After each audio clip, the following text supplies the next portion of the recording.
Yes. Sloppy intro.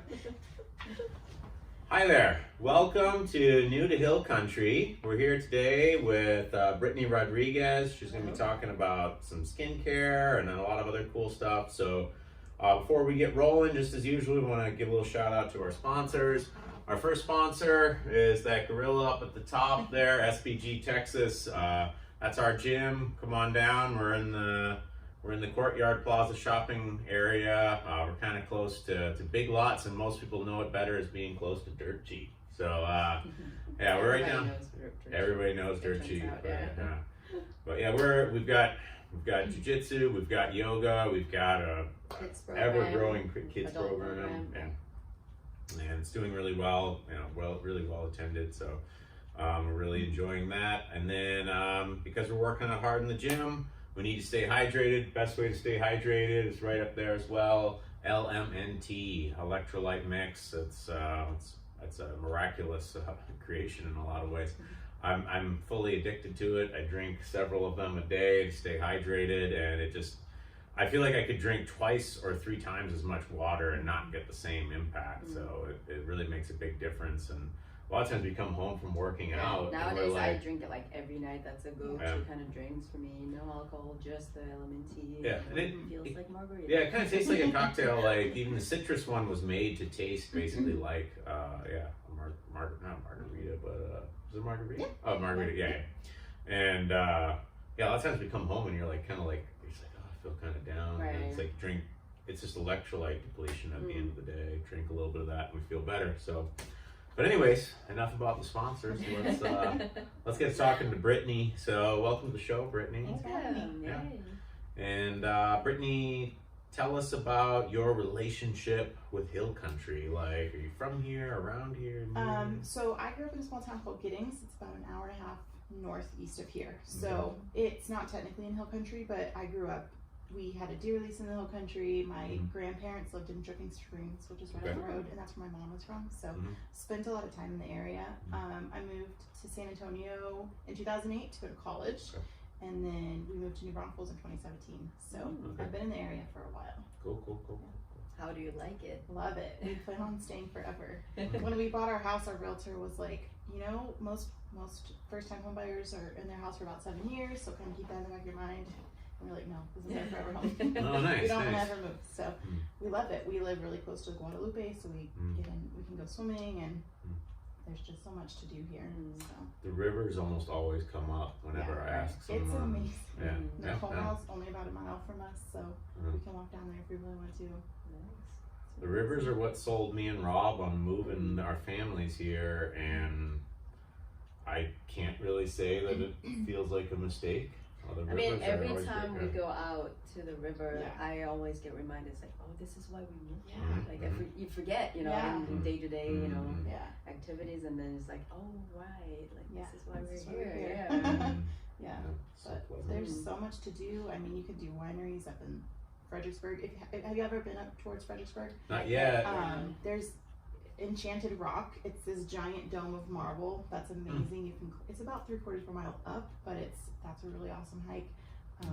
There's just so much to do. San Antonio has all kinds of stuff. You guys were talking about Schlitterbahn earlier. Right. Schlitterbahn's awesome. But yeah, with just a short drive any direction, you can find so many things to do. It seems like every time I talk to people, like, I've been to this and that, and it's like so many cool places, but only like an hour away, like maximum 2 hours away, and just like we have so many, a list of places that we must go to. We haven't gotten around to it. We're kind of admittedly slaves to the grind right now, just starting a business, and just getting all that moving and rolling has been its own kind of challenge. And then I teach so many classes that unfortunately, usually Saturday, Sunday, I'm kind of like, can we just lay down for a while? But the good thing is, like, the river is not far, so you can actually go and feel like you're outing, still not having to, do so much, like. And even if you just do for like an hour, it's refreshing. I don't know if I'm espousing an unpopular opinion, but to me, winter is extremely mild here, to the point that I feel like most of these places that people tell me about, I could still go to them. That's true. Like, Absolutely. we definitely be hitting them in October and November. When we arrived in October, was like it's still 100 pretty hot. degrees, Right. and It it's doesn't like we don't usually get our first cool front until about Halloween. So right. beginning of November and October. So. And even that, I think you're someone who grew up here, so what you call like a cold front or a it's cool front, cool because it's usually like mild 60s. front. From, like I'm from Iowa, she's from Korea. Like we're used to snow on the ground at least 2-3 months out of the year, if not more. Oh my goodness! You know? Not last year. I guess in maybe it was, I don't remember. It was 2017 or 2018. We had our first real snow here. Oh, wow. Well, since we've been here. And we built a snowman. Sure, and it was only like maybe half an inch of snow, but it was so exciting because I've never seen that much snow in Texas. I've always lived in Texas, but I mean, Colorado, you can find in Colorado, but I had never seen that much snow here. So I was so excited. I personally can't wait until I am excited to see snow. Yeah. Sort of. Like, I'm definitely, it was awesome. I've had enough snow in my life. We're okay with that. We've been happy with Texas winter. Yes. Texas winter. It's definitely a perk. Go swimming in the Comal in the winter. That's fantastic. It probably is warmer once it's you get warmer in the than water. the air. You get real cold when you get out, but it's warm when you're in. Yeah. It feels great. It's something I haven't done yet. Oh, it's a thing. It's definitely not like, it's so funny too, because I'm gonna tease Rob a little bit. Rob Wolf, our celebrity coach here. I was teasing him all winter. I was like, "You gotta come swimming with us out in the river." And he's all like, "Oh, I don't know. I don't like cold." He doesn't like cold that much. And he's like, "I don't really want to get in cold water. That's not my thing." I don't know. It's like, it's not cold though. It's like 70 degrees. Like it's like. Yeah. No, you think it's gonna be cold because in the summer you jump in and it takes your breath away. But I didn't think about it being like 40 degrees, probably cooler or warmer. It's very pleasant. Like it's a fun time. But cool. Did you ever leave the area and live anywhere else for a little while, or? Nope. What about travel wise? We've traveled a little. I've never traveled out of the U.S. Well, that's not true. I've been to the Caribbean once, but I've been to like New York and mostly up the middle of the U.S. We went Colorado, Wyoming, Montana, all of that kind of stuff. We have family in Arkansas, so we went up that way.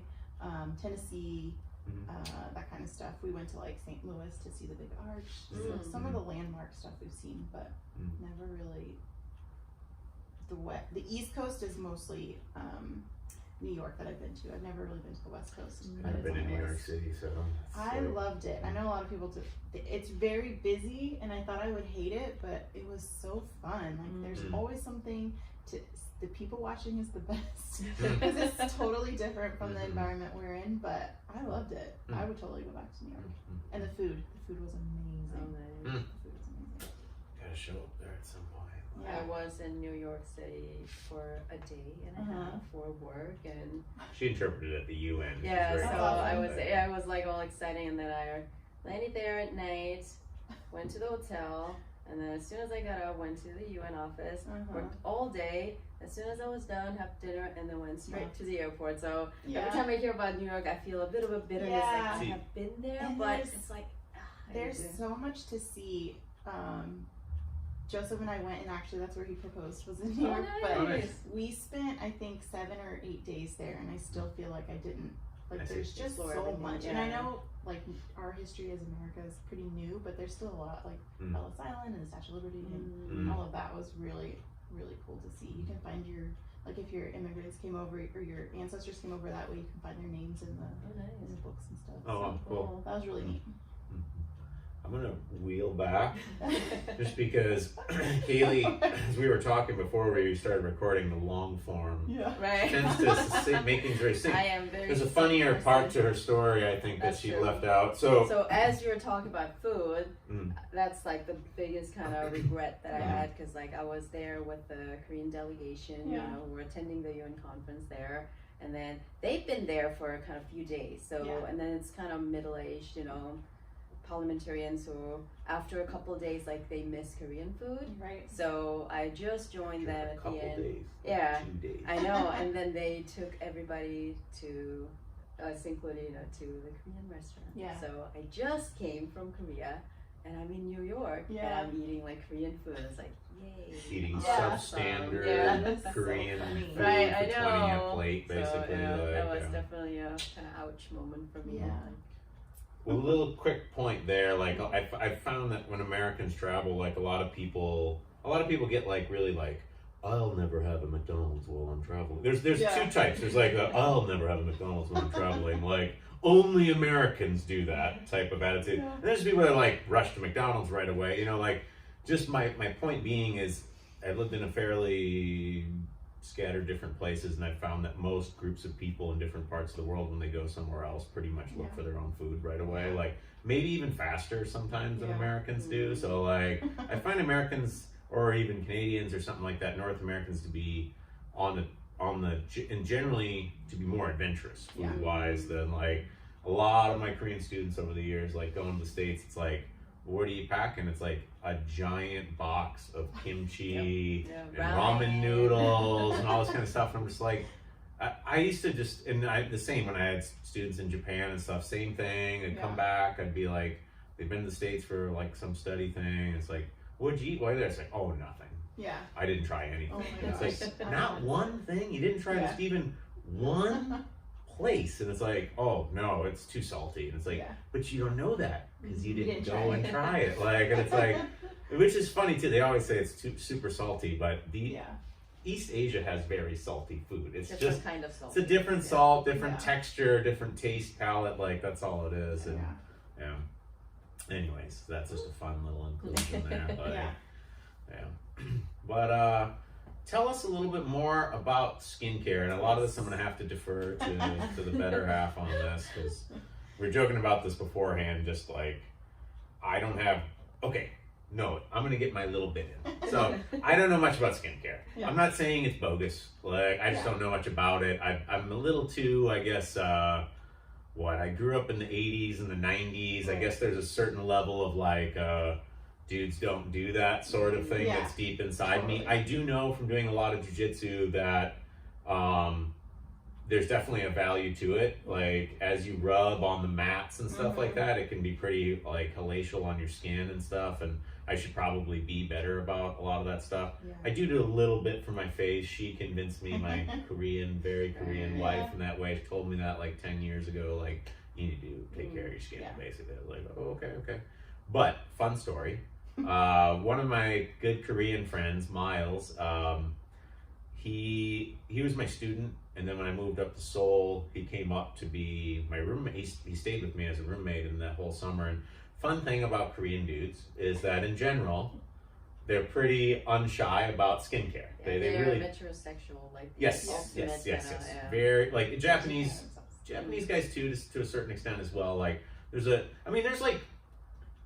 ways that wouldn't actually quite make sense. Our American classification of that, they would defy that in several different ways. But like skincare wise, like Miles was just so all about skincare, man. Every night it was when he got it. And he was always just like, and it was so funny to me because like he would be getting ready for bed or something. He'd come up. I had like a little loft. He'd kind of come up the stairs, and we'd usually have conversations, and then he'd be like, don't you really like worry about your skin though? You know, like, and he would come in like he's really cool that way, and just he really means it. It's super. It's coming from this like extremely sincere place of like, but Mike, like your skin's gonna get so hard and flaky and all this kind of stuff, and it's like, that's not a thing for me, Miles. Like, and he's like, but so anyways, without further ado, please take it away. Well, and I just recently got into more of like the skincare for aging sort of stuff, but so as I got into like the paleo eating and I started lifting and I was doing better with my health that way, I started learning about ingredients in skincare. And so many of the ingredients that are banned in countries like the EU and Canada are still allowed in America. So I started finding companies that were making skincare and skincare products that were a little cleaner and safer. So one of the ones I personally work for is Beauty Counter, but basically they've compiled a list of over 1,800 ingredients that they do not put in any of their stuff. So they've got makeup, skincare, body wash and shampoo, conditioner, that sort of stuff.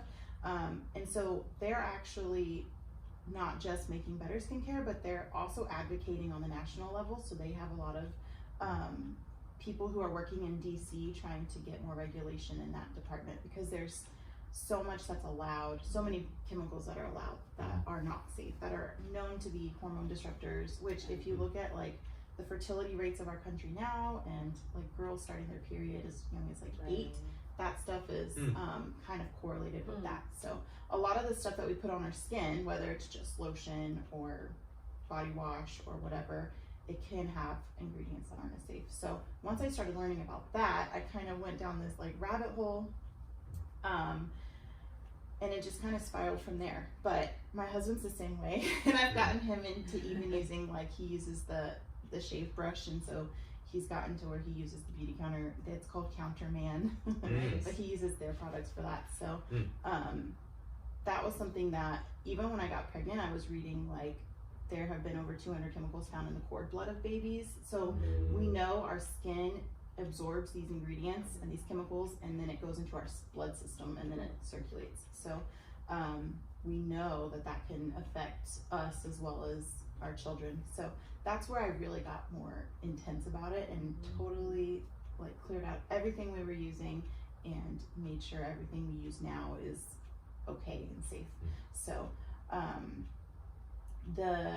probably the number one helper for that, I use this website. It's the Environmental Working Group, or the EWG, but they have compiled a database of quite a few products. There's still millions of products out there, but you can download their app and scan your product, and it may not be on there. If it is, it'll give you a rating as to how safe it is. So they rate from 0 to 10, 10 being the most unsafe, and they'll tell you which ingredients are okay, which ones aren't as safe, and why it's not as safe. So they'll tell you like if it is a hormone disruptor or carcinogen or something like that. So yeah, that's kind of a long-winded version of it, but it goes more. Right. Yeah, it goes so much further into not just what you're using for the reason you're using it, but what's inside of it. So as it stands right now, there's no regulation. There's a lot of what we call greenwashing out there, where a company like the one I see all the time is this hand soap company, and I'm blanking on the name, but are they owned by Procter and Gamble? Probably. They own everything, but yeah. Probably. Everyone is using it because it says it's natural and non-toxic. Well, there's no regulation on those terms, so anyone can say natural, clean, non-toxic, stuff like that, and still have these ingredients that are not good for you. So marketing. I know, it's crazy. If you go through like our HEB is our local grocery store, I've only found a handful of products that I can actually buy there without having to worry about it. There's one called Everyone, or EO. I've switched out all of our hand soap to that. There's another, Dr. Bonner's, are y'all familiar? They have cast iron soap. Okay. Oh yeah. We used to call them Peppermint Jesus. Yeah. Yeah, that's another really good one. But otherwise, it's kind of hard to find stuff that's affordable and clean. So that's why I like the EWG. They also have like blog posts about certain things. Like over the summer, they'll put out their series on sunscreen, because there's a lot of chemicals in sunscreen. And actually, one of the things Beauty Counter helped recently was pass legislation for, I think it was Hawaii and Florida, banning the spray sunscreen, because the propellant that is in that was killing coral reefs throughout the seas. So they have banned those in certain areas, but they also talk about like oxybenzone is one of the main ingredients. They aren't entirely sure what it does because it hasn't really been tested that far. So a lot of stuff gets passed through. So mainly not really passed through because there hasn't been any real legislation change since the 1930s on skincare. So the last time something was changed was because of mascara made this woman blind in the 1930s. That was the last time they really did anything with skincare. So there's a lot of work to do. But our main thing is advocacy and education. So the more you know, the better you can do for yourself. And there's tons of, Hello Bello is probably the most better known one. They're at Walmart by Kristen Bell. She's an actress. Oh, I have heard about Her it. and her husband, Jack Shepherd. They sell like diapers and stuff. Yeah, and so they have kind of taken the lead. Their stuff is super affordable at Walmart, but it's starting to happen. Hello Bello. Hello Bello. Even Herbal Essence, they came out with a line that was EWG verified. Okay. But there's still a lot of work to do because they'll come out with that kind of stuff while they're still selling the stuff that isn't super safe. So, a lot of work to be done. But the main thing is empowering yourself to know ingredients to look for. So speaking of education, like let's say I didn't know any of that until today, and now actually I want to change this product that I want to buy. How would you go about it? Like what to look for in a store? Some of the main ingredients I would cut like today, like PEGs, parabens, and they can be an umbrella for things under them. So if you kind of research, they can go by different names. Phthalates are what makes fragrance, like perfume, like stay on your skin, and the phthalates are what are a problem there. A lot of times fragrance, there's a loophole in the FDA's like okaying them. They don't have to, because of trade secret laws, they don't have to list every ingredient they're using for fragrance. They can just say fragrance and parfum. So a lot of times there's really nasty chemicals hidden in that. So we stay away from a lot of fragrance unless it's like essential oil or something like that. And there are companies, there's one, I think out of Austin maybe, called Fleur, PHLUR, that they are making perfume and cologne that's a little safer. And there's another one, I think it's called Henry Rose and it's an actress and I'm losing her name, but there are some. That's off topic. But so PEGs, parabens, if you go to actually Beauty Counter's website, they have a list of most of the common ingredients that are dangerous and why they're not super safe to use.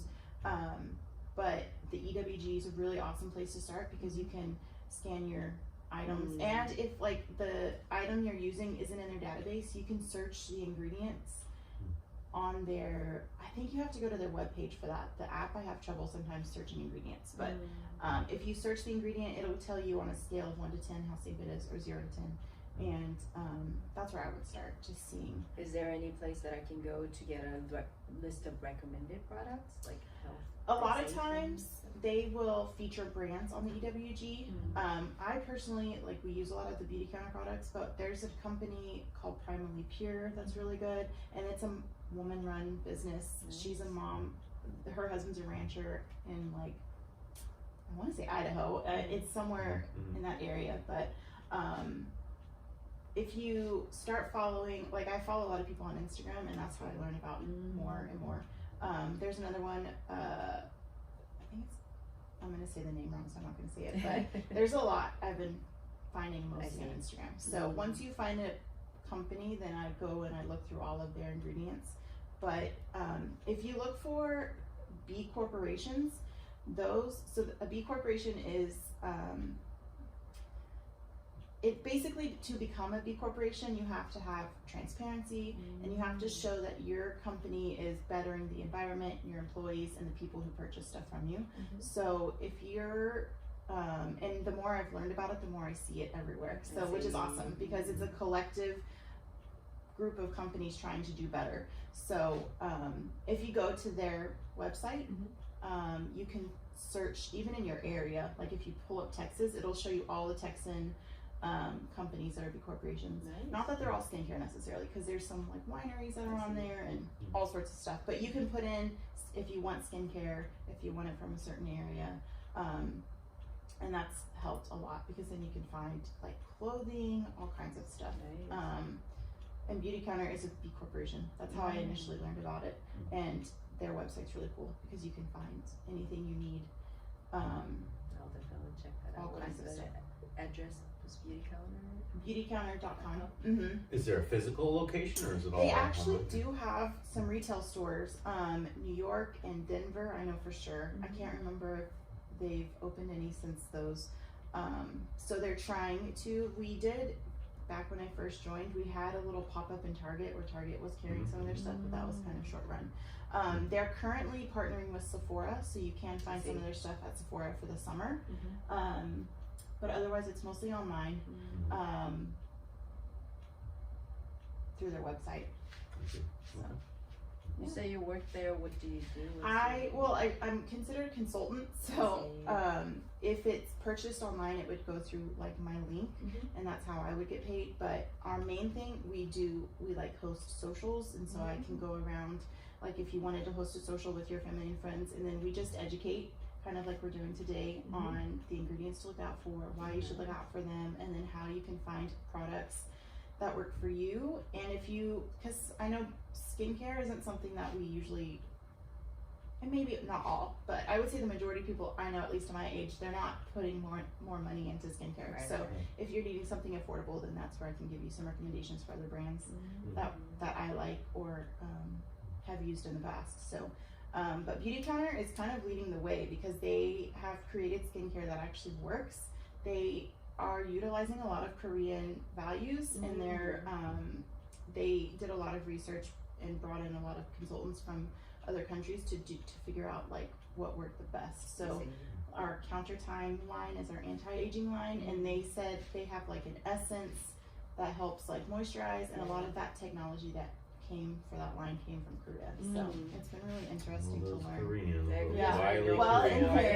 it was funny that you're talking about that because their skin always, they look amazing, and they age very well. So they do put in a lot of effort. It's almost like the whole kind of regimen you do from not just like moisturizer. It's like the cleanser and the prep step and the treat, which is like the serum, and then you moisturize.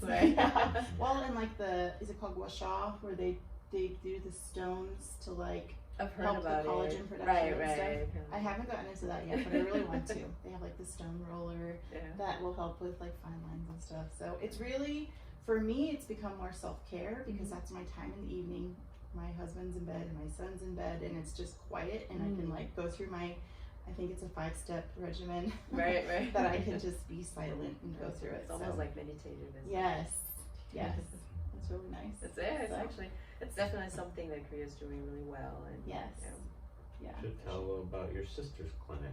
All right, so my sister is a doctor who is really doing a lot of practice around wellness. So not just like physical, but also mental, and then the skin inside out. So she does like health and the food, diet, but she does a lot of kind of combine that with skincare, because skin is one factor or one thing that shows how healthy you are. It does actually, you wear how healthy you are. Right. Like if you're unhealthy, you can see it from the skin, and she can kind of help you with that. So that's pretty cool. Like she actually opened a clinic in a resort, like Ananti Resort in Busan, like kind of beach area. So she's kind of targeting like people who are in vacation but want to kind of not just like spend a time at the beach and play, but more like a real kind of like investment in you, like physically, mentally, and all that. So it's pretty cool. That was really awesome. We've been demo patients. I've been very demo patients lucky. for a ton of stuff. And we would volunteers like, "Want to try it?" She's like, "I need to practice this." I'm like, cool. That's awesome. We got a new like machine. Like, do you want to try it? It's like, she does like oxygen therapy and all that, and blood therapy. So it's really There's cool. actually that cool commercial that we. We got to stay in the penthouse at the Hilton. Right. That was pretty crazy. We recorded something for her clinic and the resorts, but it was definitely. I like how, and I see a lot of people, especially here, like we're really health conscious, and I see a big trend kind of moving towards that in so many different ways. Yeah. Well, and you really have to. I mean, so much of like you think you're doing good for your family because you're buying products that say they're natural and they're green and they're clean, so you think you're doing okay, and it takes like the whole thing that I was having some like health issues that I couldn't figure out, and I was going to just a normal doctor, and they're like, oh, you're just getting older. I was like 24 at the time. Like, oh wow. I'm not that old. You've reached a venerable old age, so there's nothing much that science can do. I'm sorry, the book is closed. So good day, ma'am. It's really up to you to advocate for yourself. Like if you know something's not right. So then as I started digging and digging and digging, it just kind of all unfolds. But my goal, and I'm a nurse, and so my whole profession is like teaching basically. I mean, not all teaching, but we are taught to be advocates and to educate for better and stuff like that. And so that's really kind of what speared me into this. Was I found all this information and I feel like you can't not share it. And so I immediately went to my mom and my mother-in-law and was like, look at this, like, did you know this is in your products? And you don't know what you don't know. So just trying to learn as much as I can. And I started an Instagram account, which I had a baby, so that kind of fell to the wayside, but it's called Cleaner Living with Brittany. And I'm gonna start it back up now that I have some brain. Now you're promoting it, so back. you have to do it. Where I was educating like certain ingredients and why we shouldn't use them. So I'm gonna do kind of a series on each ingredient and why we shouldn't use them, and what they're found in. Because a lot of stuff, like toluene is an ingredient found in fingernail polish, and so there's different brands out there that are getting where they have, there's I think 10, I might be saying that wrong, ingredients that are a little questionable. So there's certain companies that are putting out safer products that you can still enjoy your pedicure, just bring the polish with you or whatever. So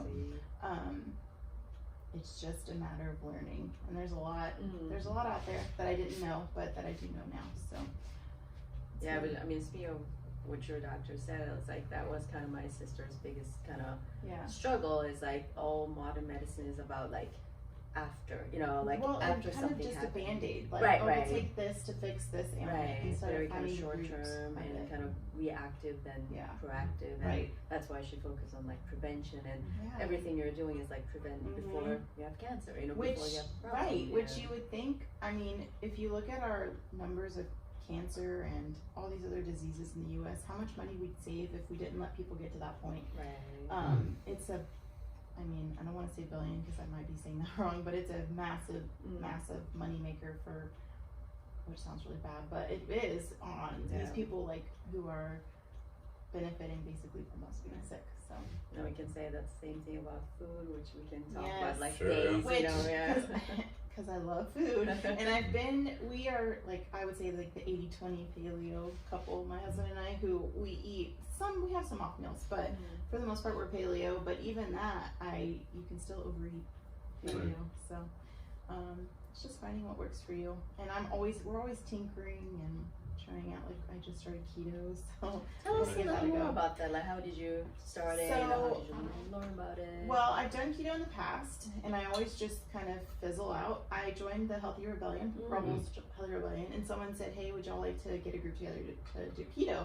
Because we were all saying the same thing. We always peter out about 30 days in or something, and so we kind of formed our group. And then I took my fasting blood glucose, which was 103, which is technically in the pre-diabetic range. And so knowing that I have a really strong history, my family history for diabetes and like neurodegenerative stuff, like my grandma had Parkinson's and dementia and Alzheimer's and all of that. So my grandpa had heart disease, and my other grandpa died of cancer. So knowing I have a really strong family history for all of that, seeing that 103 and I'm only 30, I was kind of like, like I've been eating pretty healthy, but obviously maybe I'm eating too many carbs or whatever. So I got into that little group. We're like an accountability group, but there's 8 of us total, and we're on day 3 of keto. Nice.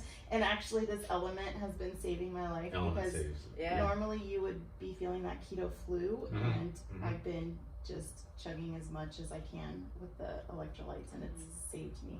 It just happens to be our sponsor, but I'll plug that as well. Like, my head as you're talking so because I did keto. It's been a while since I did keto. I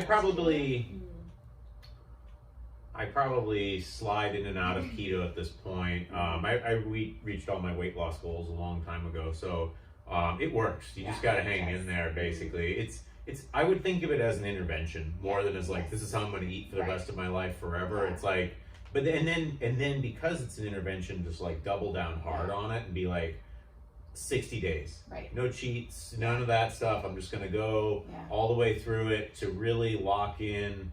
Because what I felt it did for me was besides the amazing, and she watched it all, like as just the belts just got smaller, smaller. I had this gut that just never went away. I was, you know, like most dudes, I was skinny up top. You know, I had a muscular physique and everything. I was working out 5-6 times a week, but there was just this belly ever growing, and I didn't nip it until I like basically first I cut sugar and I was like, oh, that works really well. I was like, and I was like, so maybe there's more to this carb stuff. I had heard of Rob Wolf because he's friends with John Frankel, my jiu-jitsu coach, and he was like, well, Rob would say this, like, and so then I started dabbling in keto in very ugly ways, just kind of YouTube research ways, but I got tons of success off of that, and then I met Rob in Costa Rica, and just a few things that he said to me there helped me dial things in even further, but I didn't know you were on Healthy Rebellion. I just joined like 2 weeks ago.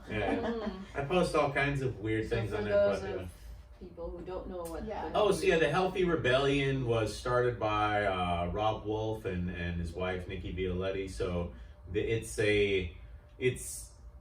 an opt-in social media group with its own. It goes off the Mighty Networks app, and it's just all people interested in wellness and health and better eating. It's paleo, keto. There's a lot of exercise stuff on there. It's what's awesome about the Healthy Rebellion and what I use it for is just you got a health question and you just throw it up there, and it's not like throwing something out on Facebook. And I will denigrate Facebook here or whatever. It's just like you throw something out on Facebook and there's like someone's like, dude, whatever. Like you get all this like negativity back. Like the Healthy Rebellion, it's like you're gonna get all these positive responses, and in particular, like there's a lot of people with like PhDs on there and stuff like that. Very smart. Who will throw back in like I asked about probiotics like fairly recently. I was like, I seem to just do so much better on this, but why is that? I don't understand the why of it. And I got some just great responses from people. And then I happen to know Rob Wolf personally, so then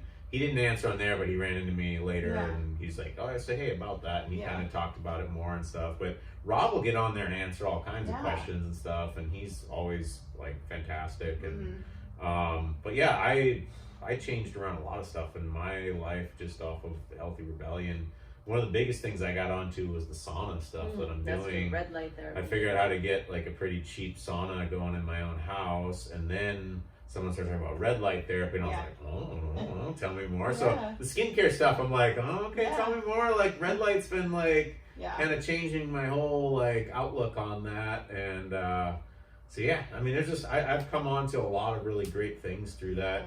I think the next thing that people are going to convince me to do is that chili pad or whatever, the cool blanket. Like, and I think, does it go under on your mattress or something? Something like that. I haven't taken the leap on it yet, but it's probably perfect for me because I'm just like a ball of fire to lay next to. Like in the winter, she likes me because I'm just like just a heating stone kind of in summer. It's like stay away.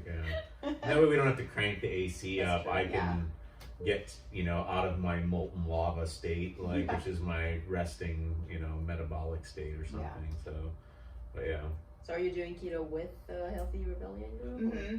There's 8 of us that are doing it together. Are you guys on like Rob's keto masterclass thing? I have done that, and that kind of changed because originally, I mean, everybody talks about like fat, but I lift weights, and so I needed more protein, so I was trying to figure out how to make that work. And I wasn't losing, I mean, I was losing weight, but not like you see other people losing weight because I was eating too much. So I did the keto masterclass, and then he talks about the chronometer app, and so then I did the Keto Gains macro calculator, and they calculate like how many, if you want to lose this much weight, you need to do this many calories, this much is protein, fat, and so, and you can tinker your protein on that. So if you go a little bit up in your protein, then they'll compensate for the fat that needs to come out. So I've been doing that, and I'm hoping, I mean, I have high hopes. I know it is at least good for my metabolic side of it. So, and I mean, my grandma was the biggest sugar addict I've ever seen. And so me and my mom and my sister always laugh and say it's genetic, and it kind of is. I mean, it's been, I could never go to my grandma's house and not eat ice cream. So it's definitely something we just have to get better at. So, I'll give you my take on sugar real quick. So, and this has helped me look at sugar in a different way. Because there's sugar in my diet. It's in there. It's impossible. There's fruit, you know, whatever. But like, just I respect sugar as what it is. It's a drug. Right. I don't think of it as food. I do not think of it as like, oh, I'm getting these calories that are needed to power my body or something. It's purely a drug. Right. It's something that you eat it to elevate mood. And like when you think of it that way, I feel like it really changes your consumption habits right away. You're not like, you don't think of it as like, oh, I'm consuming X amount of food. It's like, this is like, I wouldn't think of like when I go to drink, if I go to drink alcohol, I never think of it as like, and now I'm hydrating. You know, it's like, it's not. It's totally not that. This is, so every last bit of that you're eating, then you're considering it as it actually is. It's hitting your liver and it's turning into fat, period. So like if you're accepting that at the onset, I feel like a lot of people want to believe something else on that, you know? And then I do feel like there's a pretty big difference between the way my body at least processes fructose, like from fruit, and like sucrose, like pure, like that table sugar. There's a huge difference in the way my body seems totally fine. I've ketoed a lot of weight away, and I feel like I got my body to that point where it burns everything really efficiently.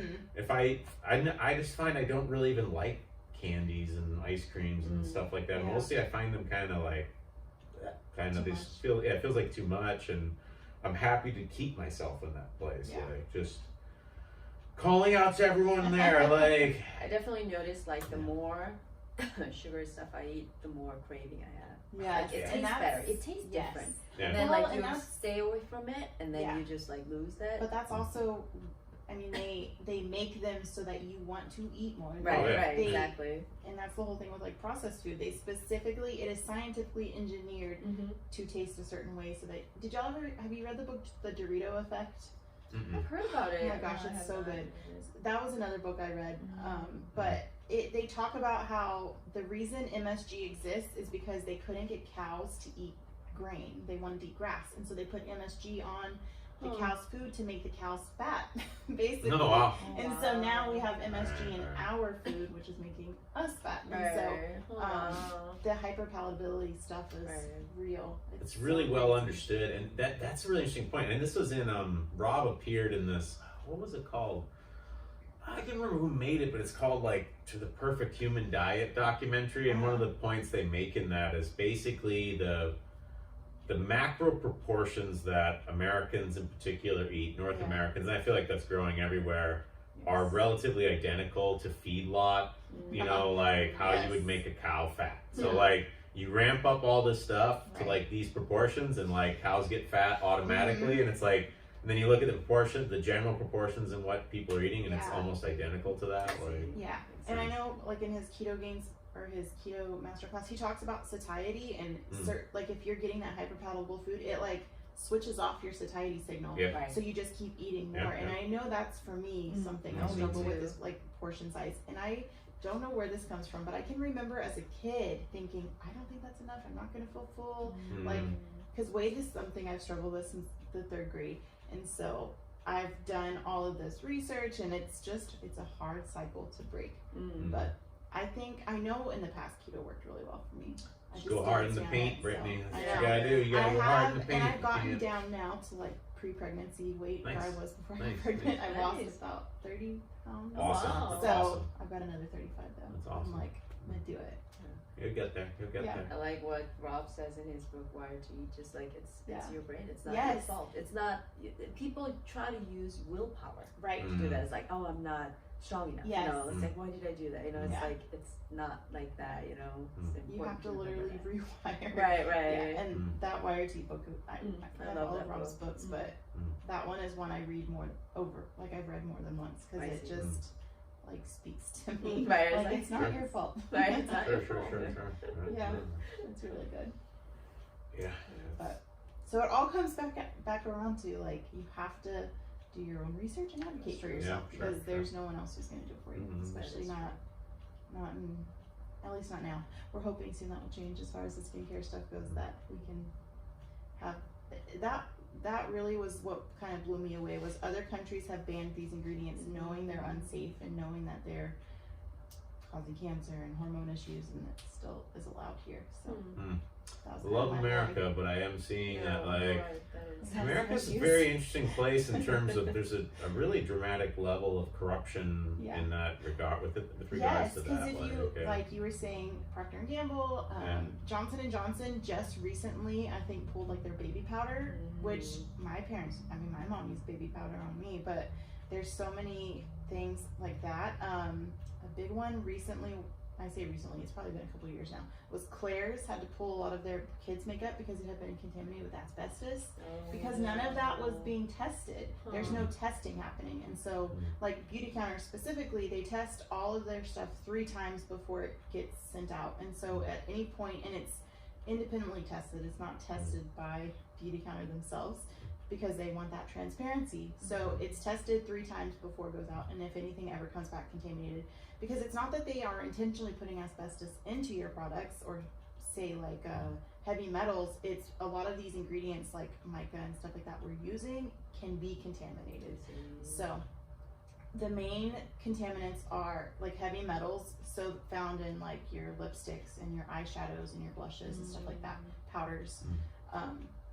So that's something else to consider. I didn't even think about that, but it's contamination. So but yeah, those big companies like that, who they have enough money to basically stifle all of that and to lobby. So Beauty Counter is getting more lobbyists, so we're working really hard it goes both ways, to fight against that. And actually, they just came out, they had a big hearing very recently. Greg Braunfels is our CEO, and she was on a panel with the EWG CEO and several other people, and as they're testifying why these ingredients aren't safe, if you watch the faces of like the Congress members, this one man was like, so I should probably tell my wife to throw all her perfume away, and they were like, yes, because the ingredients in it are probably not safe.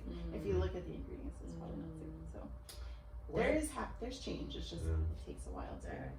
I feel like the most persistent attitude you'll hear as an answer to this, like when you say this kind of stuff, is like, and I feel like I see this a lot. Talking about diet with people, sometimes they say, especially older generations, they'll say like, we used all that stuff when we were young and we're fine. And I'm always like surprised whenever people say that to me. They're usually obese to start with, and I'm like, are you fine? Because I bet 30-40 years ago your dad wasn't as obese as you are. Like, so it's like and I'm usually polite enough not to do that, but I'm just like thinking it's like, oh, well, we were fine. And it's like, we're really not fine though. Like, look at what's actually going, health patterns in the country, and it's like, fine is not how I would describe that. And I think it's like, you need a passport. You need to go somewhere else and kind of see what people generally look like in their adult life. And I remember moving to Germany when, like, in like 2003 or so, and just being like, and this is just totally like, I got there and I remember looking, and people are just generally so much thinner than in, like, I was from the Midwest,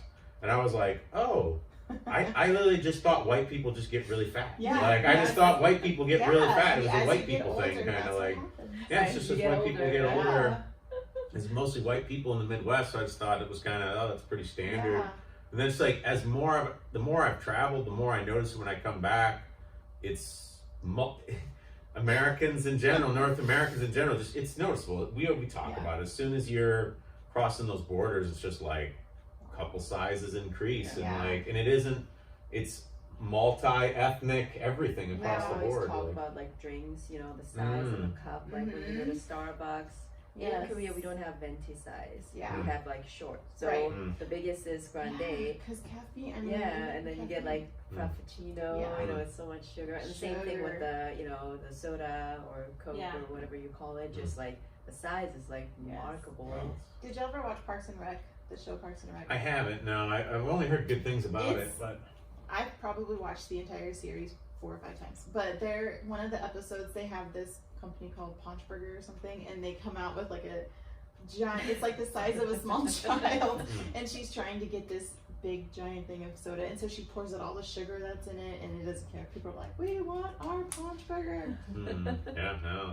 But I think that's because so many people are kind of conditioned to see they saw their parents and grandparents live that lifestyle, and I think they think that's what happens, but But I feel like so many new products have come out since then. They just they're not looking at it reasonably. Like they're like, oh, we all did that. It's like, no, but you didn't actually. Like if you actually go back and you're actually looking at what we were doing, it's very different. Like, you know, like there's like the study of like the testosterone of men of like World War II. It's like, it's absurd. It's something like 5 times higher than the average man today. And you're like, so what accounts for that? Like probably diet, probably stuff with skincare, and like all these various things that like environmental. They weren't doing those things. Like, and you oh no, they were doing it. Like, I mean, they're probably doing some other things that were bad, but like these are a lot of modern things that have really only come about in the last 30, 40 years or whatever, and we're not really that clear on what they do.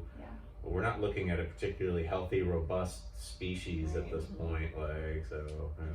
And the more you move countries in other parts of the world more in a Western direction, these diseases, these chronic diseases shoot up all of a sudden. You're like, they didn't get healthier? It's like, nope, they got overweight and malnourished. You're like, overweight and malnourished? Like, how did those two go together? That they shouldn't, you know, that's like it's just it sounds wrong when you say it, but it's extremely common, and especially common in North America. So crazy. It is crazy. Get me all excited. I know. We were talking about something that we're near and dear to me. It's what we do. So that's kind of what we're trying to do, is create a community of people that reinforce that, and you know, like, and that just be that positive influence for each other. Like, because I'm sure you're gonna meet other people who you're like, I'm doing keto, and they're gonna be like, don't do that. You're gonna give yourself a heart attack. Well, and even a few of my friends from high school are now doctors, and I'm just trying to, like, I don't want to insult your education because I'm a nurse, so I don't have your medical degree. But if you look at the number of hours of nutrition that they have, they really have no sense of what is good nutrition. And actually, I was listening to something with Diana Rogers, but she was talking about when she was getting her nutritionist degree, that like the just what the information they're giving nutritionists is so wrong and outdated that it's not even, I mean, you really can't trust. You have to do your own research, because so much of what's being given to us even is still wrong just because it's outdated. That's true. So that's kind of crazy, but I would empower you to advocate for yourself. I really like that, actually. Like, you need to go put yourself out there and actually seek the right information. And I'm a big believer in, like, I will fire a doctor if I'm telling you I'm feeling these things and you're saying, like, oh, well, blah, blah, blah. Like, if I don't know. I just think sometimes doctors are conditioned to not listen because they are very set in their ways. And I'm not to say, like, I'm a big believer in Western medicine. I think it saves lives. But at the end of the day, you have to find somebody who's going to work with you and who kind of is on the same page. The first time I ever told a doctor I was going to try out the paleo diet, she laughed in my face. She was like, food has nothing to do with what's wrong with you. Like, that's just crazy. You're going to deprive yourself of all these things. And there was no talk of Twinkies. I know, and there was no talk of the nutrients in, like, a vegetable versus Twinkies. Like, it just was really eye-opening. That was early 20s, and I was kind of like, oh, okay. So that's kind of informed my whole way of looking at it. And I'm a school nurse now, so I'm more in the community setting and trying to convince a parent that, have you considered, like, maybe this reaction is from food, or they're like, deer in the headlights, like, they've never heard that from a doctor, they wouldn't even have considered it. So it's just, I don't know, something to, like, for me personally, mine was gluten. I cut out gluten at the end of 2016, and this weird eczema I was having for my entire life just went away and it's come back. So I don't know, I'm very much a fan of doing your research, and I mean, don't know. I've been through a lot of doctors. Yeah. I understand. Because The right reason, I think, yeah. Yeah. So you gotta kind of find the right way for your body, and you know, I think that kind of proactiveness and being active. Right. You know, it's your body, so Yes. who else can you really, you know, can take care of it? So, like Going on the standard American diet just has a very clear result. All you have to do is walk around. Yes. Just walk around, you see it. I mean, Any it part might of the take country, you you'll see it. Like 30 to 40 years to see the end of it, but and my whole motivating factor was seeing my grandparents who were strong and healthy for so long, and then all of a sudden it was like that last 10 years of their life went down so quickly, and like they didn't have any more freedom because they can't really do anything for themselves. And then my grandma getting her dementia and Parkinson's, like that was terrible, seeing her not being able to remember her own daughters. So something I'm still working on my mom with is trying to get her on the low carb train, because I know that if you look at the research, there's keto's being used for so many like brain injuries and that sort of stuff, and it's just really amazing. If you look, that's why I like Rob's work so much, because he talks about the ancestral side of it. Like if you look at what our ancestors ate, they weren't eating these things. So why are we now only seasonally available? Anyways, and they ate, I mean, they didn't eat 97% lean beef or whatever. They ate the whole animal. So it's just really interesting. Yeah, I really like it. And it all kind of makes sense if you like step back and look at it. Sure. So. Cool, good job. So fun fun, talk. Time flew by so quickly. I know. I get my husband's always like, here she goes. Because once I start talking about it, I can't shut up. But I'm just really passionate about it. Yeah, I talked to Joe, her husband, and it's like, we're gonna do podcasts. Like, it's like when she starts talking about her passion, I know. Like, she's gonna be very talkative. I dig it. I love it. Yeah. Yeah. It's Dig like it. pleasant surprise. You know. Yeah. Brittany always so quiet. I know. I'm Brittany, getting very shy. Just to close out here, let's go back through some of the websites that you plugged Okay, so that people get it at the end here. Beauty Counter is beautycounter.com. It's all one word, Beauty Counter. I'm on Instagram. I have a few different accounts, but the one I'm going to do for the Beauty Counter is called Cleaner Living with Brittany.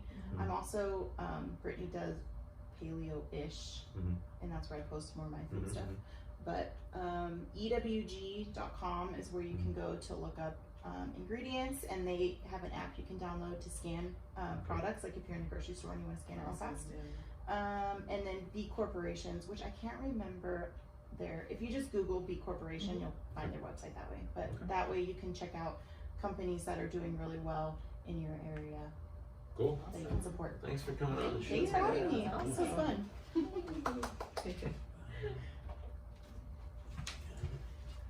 Love doing this